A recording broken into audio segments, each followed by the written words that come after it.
Ladies and gentlemen, boys and girls, we have now finally arrived at the Doom Patrol Season 3 finale on HBO Max. I can't believe we're already here, but it's true. We've arrived 10 episodes in. Pretty crazy that we've made it that far, but we're here with Doom Patrol Season 3, Episode 10. A really good episode. Now, as a finale, honestly, it was only an alright finale because there are some things here that I wish they maybe dove deeper into, and some other things that were just left hanging that I wish were maybe resolved or at least made a little bit more clear by the end of the season. But season 4 is confirmed, so at the same time, it's not that big of a deal.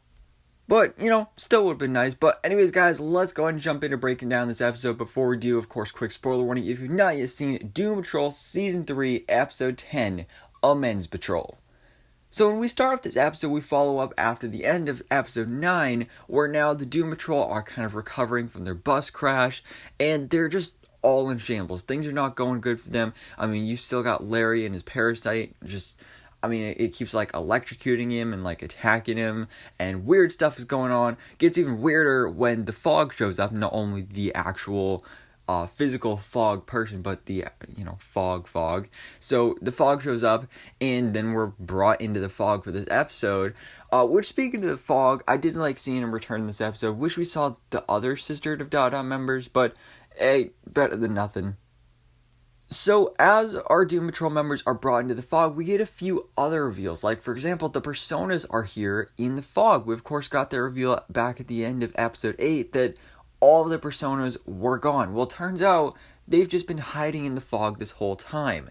And the only problem is they're deteriorating. So when Jane goes to see them, you can see they're almost zombifying, and their skin is changing color and starting to peel apart. Getting really gross and disgusting, but it's what's happening, and this was kind of Dr. Harrison's choice because her whole thing is that she wants power, she wants control, and she doesn't care if they all die just as long as she's in control.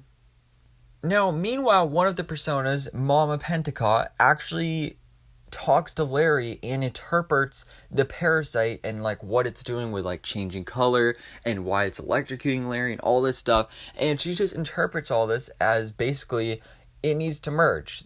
This parasite needs to merge. She also figures out that its name is Keeg, which I thought was pretty interesting. So now with Larry's new spirit, we actually have a name for it. It's not just, the negative spirit, it's Keeg. So that's honestly a pretty cool name. But as all that is going on, we meanwhile have Madame Rouge waking up next to Cliff's brain in a jar, of course. And Monsieur Mala is basically taking out the trash, and he just leaves him there. He just drops him off and leaves him there.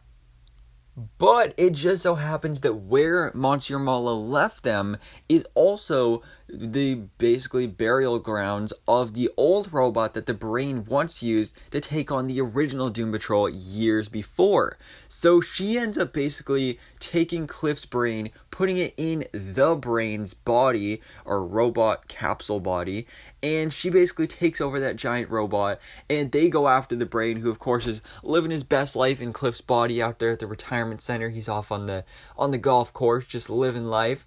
But then all of a sudden, giant robot, piloted by Cliff and Madame Rouge, take over and just literally squash the brain. And I was super upset by this first, just because, first of all, they killed the brain and destroyed Cliff's body. But after this, we actually find out that no, that's not the case. They're still alive for now.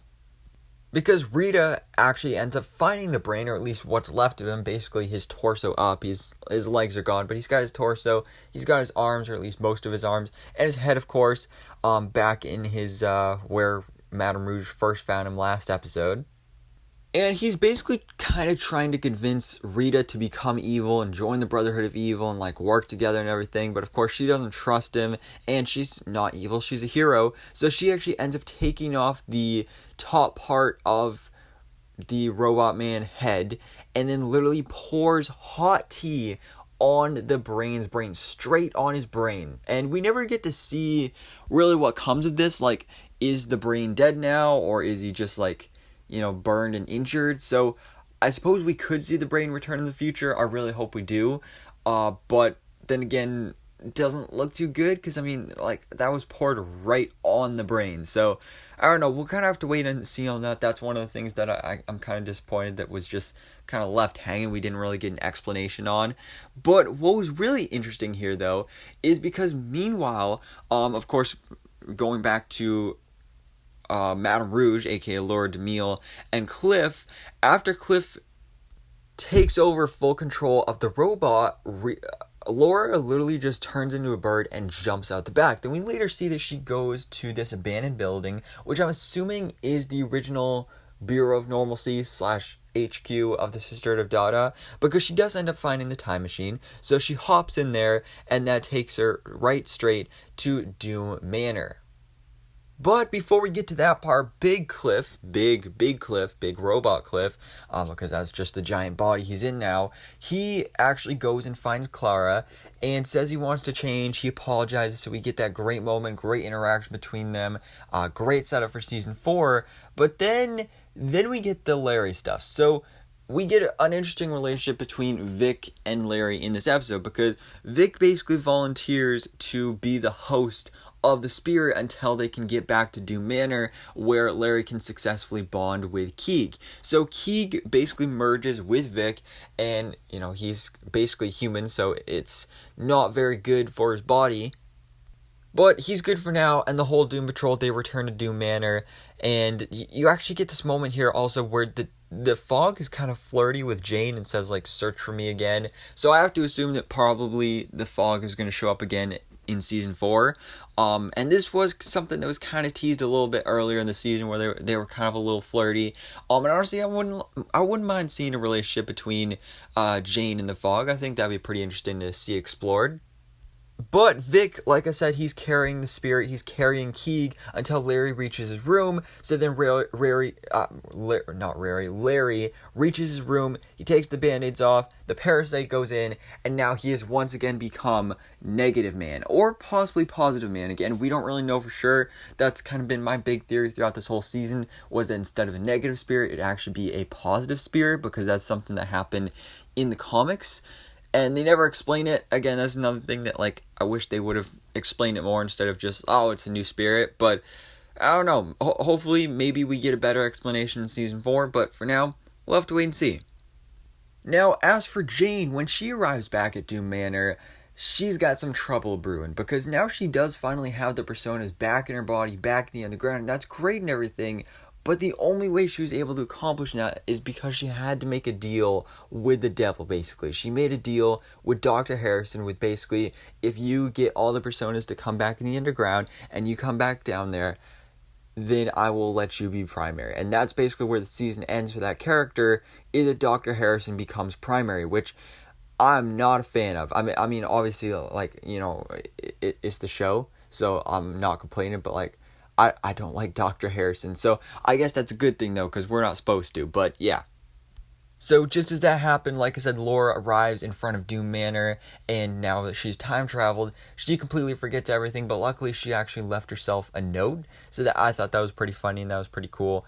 And Cliff arrives, but the only thing is, because of his Parkinson's, he's kind of out of control. So Jane, Larry, now in spirit mode, and Vic all go try to help, while Laura actually tries to help, but then Rita actually stops her. Before Rita actually goes and saves the day, she grows giant and stops Cliff. So I thought that was pretty cool, kind of like a little mini superhero mission there at the end of the episode. Of course, setting up for this big cliffhanger finale, where basically the day is saved.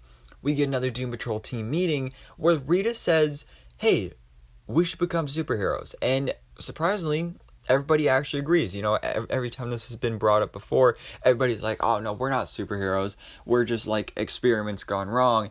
But they all actually agree this time, like, yeah, we should be superheroes, just like the original Doom Patrol.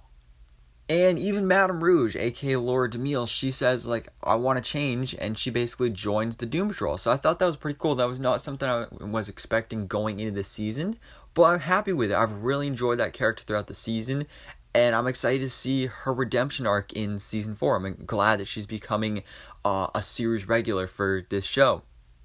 So yeah, now the Doom Patrol is officially a thing. They're officially a superhero team, and our season ends with the Doom Patrol going on their first official superhero mission, with Cliff actually exclaiming, "Yeah, go Doom Force!" And obviously that's a joke because they're the Doom Patrol, but Doom Force, that was a funny joke. I honestly really did enjoy that. But guys, that is the end of Doom Patrol season 3. Unfortunately, no post-credit scene or anything like that to set up for season 4.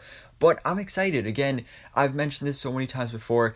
This is just such a good show. I just have so much fun with it. It's such a weird, wacky show, but in a good way. There's so much greatness going on with this series. And also, as I mentioned before, season 4 was confirmed at DC Fandom, so we know season 4 is coming. Hopefully, probably next year. I'm really excited for that. Of course, when we do get news on that, I'll do videos on that. But for now, guys, that's it. Let me know your thoughts in the comments below. What did you think about Doom Patrol Season 3? How does it rank compared to the other seasons? Honestly, I think Season 3 is probably the best, I think. Or maybe I like Season 2 a little bit more, although that did end off on a weird cliffhanger. But yeah, Doom Patrol Season 3, it was great. I'm excited to see what's coming in Season 4. But for now, guys, let me know all your thoughts, theories, and predictions in the comments below. And thanks for watching. Please drop a like if you enjoyed this video and hit the subscribe button so I can keep up to date on everything that goes on in the DC life.